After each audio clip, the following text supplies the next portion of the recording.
Negaranya krisis dan akan bangkrut. Presiden Timor Leste Ramos Horta malah tulis ini di Instagram pada 1999.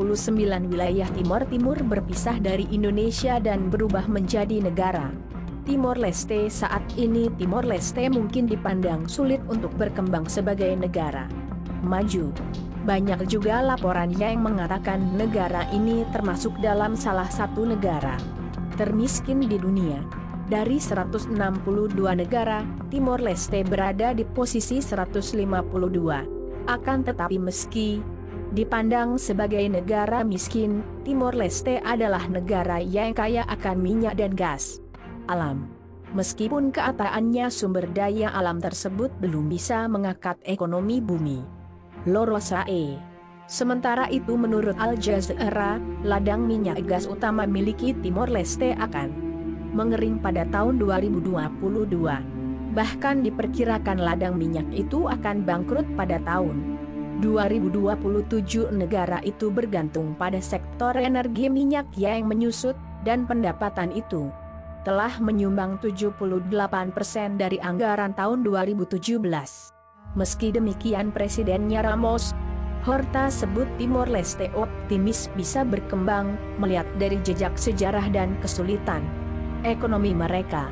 Negara tersebut dikatakan sepenuhnya merdeka pada tahun 2002, setelah periode 3 tahun pemerintahan PBB. Pada tahun 2002 kami memiliki 19 dokter di seluruh Timor Leste, dan tahun 2017 kami memiliki hampir 1.000, kata Presidennya Ramos Horta. Kami tidak memiliki listrik dimanapun, termasuk ibu kota Dili. Saat ini kami memiliki listrik berkelanjutan di 80% negara, 20% sisanya menggunakan metode tenaga surya, imbuhnya. Presiden Ramos Horta, yang dianugerahi penghargaan Nobel Perdamaian pada tahun 1996 karena melobi pemimpin asing untuk penarikan Indonesia.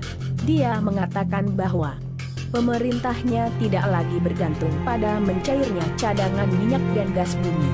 Dengan masa depan ekonomi negara tersebut tidak lagi bergantung pada deposit di luar negeri. Tidak seperti banyak negara penghasil minyak dan gas lainnya, kami segera menciptakan dana kekayaan kedaulatan.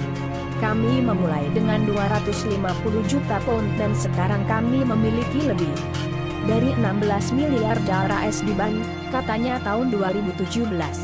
Pada saat itu, undang-undang tersebut mengatakan 90% pendapatan minyak dan gas akan digunakan untuk membeli obligasi pemerintah AS 10%. Kita dapat menggunakan untuk diversifikasi karena kita tidak memiliki banyak pengalaman di pasar internasional. Kami memutuskan untuk berinvestasi semuanya dalam obligasi Treasury AS, jelasnya ketika krisis keuangan 2008 melanda. Ekonomi yang lebih baik daripada negara kita, negara-negara dengan tingkat internasional yang lebih kuat seperti Singapura dan Norwegia, kehilangan puluhan miliar.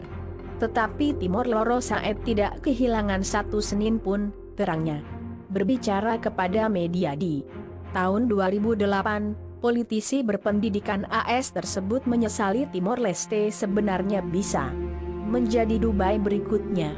Namun, ketegangan merebak dalam demokrasi yang baru lahir karena ketidaksetaraan pendapatan dan tingginya tingkat pengangguran. Menurut angka terakhir pemerintah dari 2014, 41,8% penduduknya hidup di bawah garis kemiskinan, dengan penghasilan sebesar 1,52 dolar AS per hari. Pemerintah saat itu, yang dipimpin oleh Perdana Menteri Mari Al-Katiri, juga menghadapi tekanan yang meningkat untuk menghasilkan lapangan kerja baru dengan 60% penduduknya berusia di bawah 25 tahun. Lapangan minyak dan gas utama negara itu, proyek Bayu Undan yang dioperasikan ConocoPhillips, memberi sekitar 20 miliar dolar AS untuk dana minyak selama 10 tahun terakhir, namun diperkirakan akan berhenti berproduksi pada tahun 2022. Kami mengubah undang-undang kami di tahun 2009 untuk memungkinkan perubahan yang lebih besar pada portofolio ekonomi kami. Kami sekarang memiliki lebih dari 1.000 investasi di seluruh dunia, kata Ramos Horta. Kami memiliki ratusan orang yang belajar untuk menguasai cuan mereka di negara-negara di luar negeri. Pada saat bersamaan, kami berinvestasi dengan bijaksana. Kami menjalani investasi ini, katanya. Ketika saya mengatakan Dubai saya sedang melamun, lupakan Dubai. Saya akan senang jika Timor Leste bisa seperti Fiji, imbuhnya.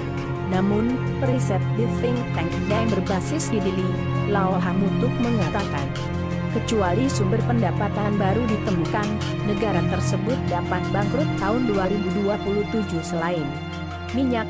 Komponen kunci dari ekonomi di Timor Leste adalah pertanian, dengan ekspor komoditas paling signifikan adalah kopi. Terima kasih sudah klik video ini, tapi jangan lupa guys klik tombol subscribe karena subscribe itu gratis. Dengan subscribe kamu support channel ini terus untuk upload hampir setiap hari. Ingat subscribe itu gratis, gak ada ruginya kamu klik tombol subscribe guys. Selamat menonton.